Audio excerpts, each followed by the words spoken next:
அன்பிற்கினிய சகோதர சகோதரிகளே, நம் அனைவர் மீதும் ஏக இறைவனுடைய அமைதியும் கருணையும் உண்டாகட்டுமாக. அஸ்ஸலாமு அலைக்கும் வரஹ்மத்துல்லாஹி வபரகாத்துஹு. இன்னைக்கு நம்ம நிற்கக்கூடிய இந்த பகுதி இலங்கையினுடைய கிழக்கு மாகாணத்தின் ஆரம்ப புள்ளியாக இருக்கக்கூடிய பொத்துவில் சர்வோதயபுரம் ஹிஜ்ரா நகர் என்கிற பகுதிகளில் தான் நம்ம நிற்கிறோம். நமக்கு பின்னாடி ஒரு முக்கியமான வீடியோக்கள் சிலது காண்பிக்க இருக்கிறோம். அதை நீங்க பார்க்கும்போது நம்ம என்ன சொல்ல வர்றோம்ங்கிறது முழுமையாக தெரியும்.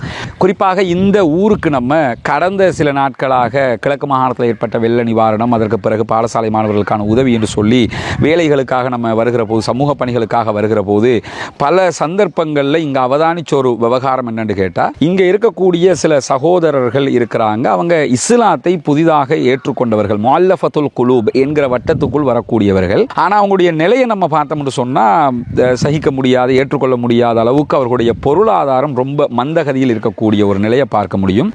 இங்கே அவங்க வாழக்கூடிய வீடுகளாக இருந்தாலும் சரி, அவர்களுடைய வாழ்க்கை முறைகளாக இருந்தாலும் சரி, ஆக அடிமட்டத்தில் இருக்கக்கூடியதை தான் நம்ம கவனிக்க முடிஞ்சது. அந்த அடிப்படையில் நீங்கள் பார்த்தீங்கன்னா அவங்க வாழக்கூடிய சில வீடுகள் பிறருடைய வீடுகளில் வாழ்கிறாங்க.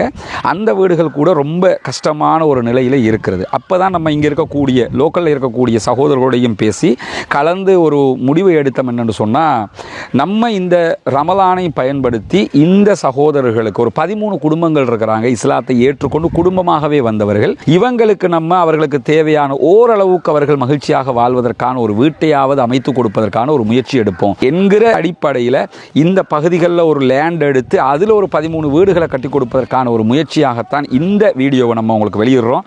இன்ஷா அல்லாஹ் இந்த அடிப்படையில் அவர்களுக்கான இந்த உதவிகளை நீங்கள் பண்ணுறதுக்கு தயாராகிற போது ரமலானில் கண்டிப்பாக அது அவர்களுக்கு ஒரு மிக பெரும் பாக்கியமாக, மிக பெரும் அருளாக அமைந்துவிடும் என்பதில் மாற்று கருத்தில்லை. ஜக்காத்து 8 கூட்டத்தாருக்கு பெற முடியும் என்று திருமறை குர்ஆன் நமக்கு சொல்லுகிறது.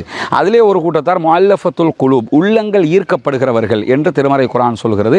இஸ்லாத்தின் பால் ஈர்க்கப்படக்கூடியவர்கள் என்றால் அதில் முதல் லிஸ்ட்டில் வரக்கூடியவங்களை இவங்க தான். எனவே இஸ்லாத்தை நோக்கி வந்திருக்கிறார்கள், இந்த மார்க்கத்தை உண்மை என்று ஏற்றுக்கொண்டிருக்கிறார்கள், இந்த கொள்கையை ஏற்றுக்கொண்டிருக்கிறார்கள். இப்படி இஸ்லாத்தையும் கொள்கைகளையும் ஏற்றுக்கொண்டிருக்கக்கூடிய சகோதரர்கள் நம்ம கண்ணு முன்னாடி ரொம்ப வறுமையில் இருக்கும்போது அவர்களுக்கான உதவியாக நாம் இதை செய்ய வேண்டிய கடமைப்பாடு இருக்கிறது. இந்த ஆண்டுக்கான உங்களுடைய ஜக்காத்து நிதியிலிருந்து 8 கூட்டத்தாருக்கு கொடுக்க முடியும் என்கிற இஸ்லாத்தினுடைய அனுமதி காரணமாக அவர்களுக்கான ஒரு பகுதியை ஒதுக்குவதற்கு இன்றே தயாராகி விடுங்கள்.